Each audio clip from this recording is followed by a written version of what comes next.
Hey guys, I'm Sitani. අපි මේ video එකේ ඩිස්කස් කරන්න යන්නේ DBMS related තව question එකක්. දැන් අපි යමු අද අපි ඩිස්කස් කරන question එක බලන්න.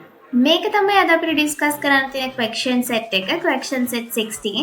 මේ question set එකට අදාළව අපිට දීලා තියෙනවා scenario එකක්. අපි මේ scenario එක කියවලා බලමු. The marks of the term examinations of Kalavila Junior College are still recorded in books. Because of this, the principal has to spend a lot of time when he needs to check the marks of the students. Therefore, principal has decided to include the term marks of all students studying in his school in a computer system. The software was developed by a software development company called AI Soft. The software should be able to store all student term scores and student assessment scores. The principal has decided to develop this software to include the marks of students in grade 11 as the first stage of this software. You work as a senior software engineer at this company. You and your team are tasked with creating the database here, and the SQL query used to provide the following requirements. මේ සිනාරියෝ එකෙන් අදහස් වෙන්නේ කලවිල junior college එකේ students ලගේ term test වල Marx record කරන්නේ books වල. ඒක නිසා ප්‍රින්සිපල්ට මාක්ස් චෙක් කරන්න ලොකු කාලයක් ගත වෙනවා. මේකට විසඳුමක් විදිහට ප්‍රින්සිපල් ඩිසයිඩ් කරනවා ස්ටුඩන්ට්ස් ලගේ term test marks computer system එකට ඇතුළත් කරන්න. මේ සිස්ටම් එකට පුළුවන් වෙන්න ඕන ස්ටුඩන්ට්ස් ලගේ ටර්ම් ස්කෝර්ස් සහ ඇසෙස්මන්ට් ස්කෝර්ස් ස්ටෝර් කරලා තියාගන්න. ෆස්ට් ස්ටේජ් එක විදිහට grade 11 ස්ටුඩන්ට්ස් ලගේ එක්සෑම් මාක්ස් මේ software එකට ඇතුළත් කරනවා. මේ software එක develop කරන්නේ AI Soft කියන කම්පැනි එක. ඔයා මේ කම්පැනි එකේ senior software engineer කෙනෙක් විදිහට ඔයාට සහ ඔයාගේ team එකට ලැබෙන තියෙන task එක තමයි මේ software එකේ database එක create කරන එක. අපි අපේ first question එක කියවන්න. Create a database name exam marks DB to store students' marks. Use the ER diagram to create this table. Exam marks DB කියන එක තමයි අපේ database එකේ නම. ඒ වගේම අපි database එක create කරනකොට ER diagram එකක් through තමයි create කරන්න ඕනේ. අපි යමු second question එකට. Create a table named student to store students' data. Create the table according to the instructions below.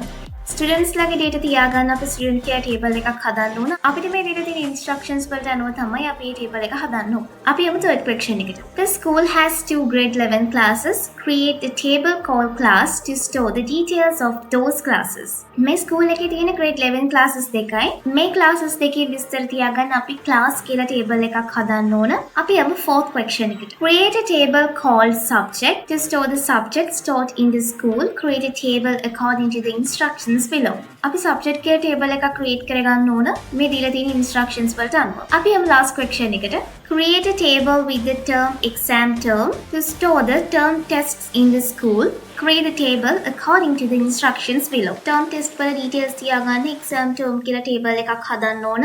මේ table එක අපි හදනකොට මේ දීලා තියෙන instructions වලට අනුව තමයි හදන්න ඕනේ. දැන් අපි යමු මේ database එක සහ tables හතර create කරගන්න. දැන් අපිට තියෙන exam marks DB කියන database එක හදාගන්න. අපිට පුළුවන් file click කරන්න.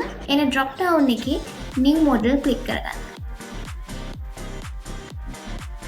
දැන් අපිට තියෙන්නේ මේ database එක exam marks DB කියලා rename කරගන්න. අපිට පුළුවන් mydb උඩ double click කරන්න. දැන් අපිට පුළුවන් mydb කියන නම අයින් කරලා exam marks DB කියලා නම type කරගෙන rename references button එක click කරන්න.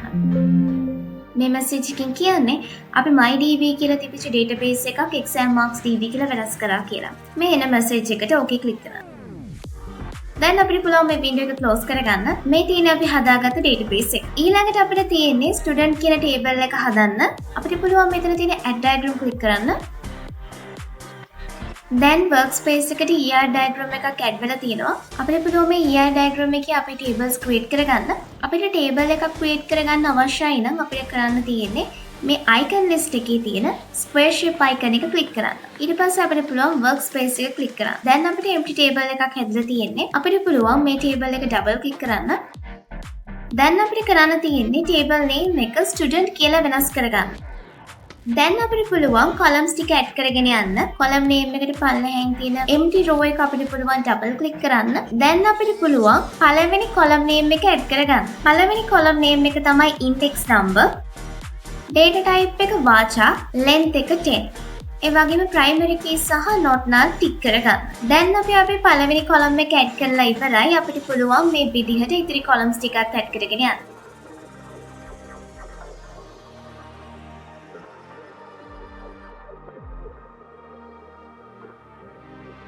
දැන් අපි ස්ටුඩන්ට් ටේබල් එක ක්‍රියේට් කරගෙන ඉවරයි. අපිට පුළුවන් මේ වින්ඩෝ එක ක්ලෝස් කරගන්න. මේ තියෙන්නේ අපි ක්‍රියේට් කරගත්ත ස්ටුඩන්ට් ටේබල් එක.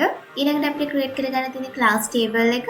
අපිට පුළුවන් මේ ටේබල් එකත් කලින් විදිහටම ක්‍රියේට් කරගන්න. ස්ක්වයර් අයිකන් එක ක්ලික් කරන්න, වර්ක්ස්පේස් එක ක්ලික් කරන්න, එම්ප්ටි ටේබල් එක ඩබල් ක්ලික් කරන්න, ටේබල් එකේ නේම් එක රීනේම් කරගන්න ක්ලාස් කියලා. දැන් අපිට පුළුවන් කොලම්ස් ටික ඇඩ් කරන්න. අපිට පුළුවන් මෙතන තියෙන empty row එක double click කරන්න. දැන් අපිට පුළුවන් පළවෙනි column එක ඇඩ් කරගන්න. පළවෙනි column එක class ID. data type එක int, primary key, not null, auto increment tick කරගන්න. අපිට පුළුවන් class name කියන column එකත් මේ විදිහට add කරගන්න. දැන් අපි class table එක create කරගෙන ඉවරයි. අපිට පුළුවන් මේ window එක close කරගන්න. මේ තියෙන්නේ අපි හදාගත්ත class table එක. ඊළඟට අපිට තියෙන subject table එක create කරගන්න. අපිට පුළුවන් කලින් වගේ මේ table එකත් create කරගන්න. square shape icon එක click කරන්න. ඊට පස්සේ අපිට පුළුවන් workspace එක click කරන්න. මේ table එක click කරන්න. අපිට පුළුවන් table name එක subject කියලා වෙනස් කරගන්න. දැන් අපිට පුළුවන් columns ටික add කරගන්න. පළවෙනි column එක තමයි subject ID, data type එක int, ඒ වගේම primary key, not null, auto increment tick කරගන්න. අපි මේ විදිහටම ඊළඟ column එකත් add කරගමු. දැන් අපි subject table එකත් create කරගෙන ඉවරයි. අපිට පුළුවන් මේ window එක close කරගන්න. මේ තමයි අපි create කරගත්ත subject table එක. අපිට පුළුවන් මේ විදිහටම exam term table එකත් create කරගන්න.